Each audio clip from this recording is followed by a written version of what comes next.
Okay, this is this little public service announcement on how not to fix amps.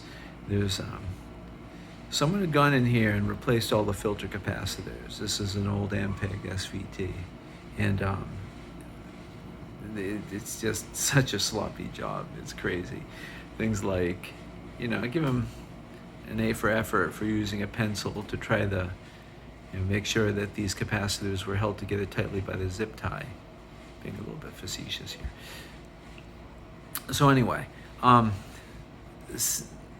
when this came in,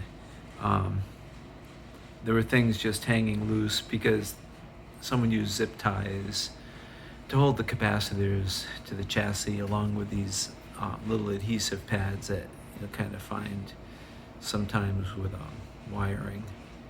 Basically to like hold wire bundles together. Not a good idea because it gets hot in here. And the other crazy thing is, if you look at these canisters here, these are also capacitors. They're multiples basically. So and they were left in place and the wires just cut.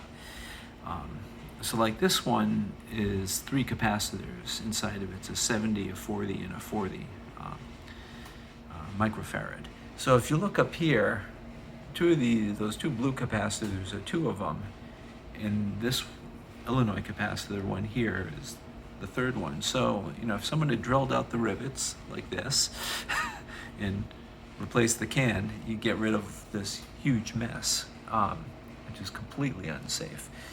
I have grounds just kind of soldered together with lumps like this, which is great. The other thing, all of these jumper wires that had to be put in,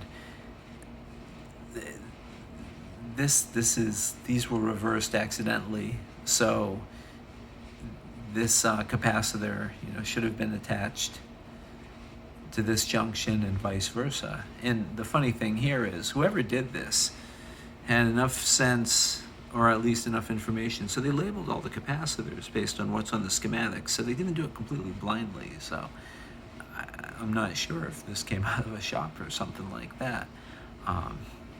But yeah, so for anyone, if you buy things remotely, getting pictures of the inside before you buy something, there's a lot to be said. Picture tells 1,000 words, because if someone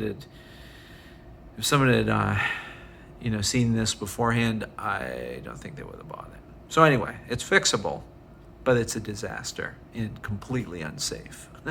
So anyway, that's my complaint for a Friday. Take care.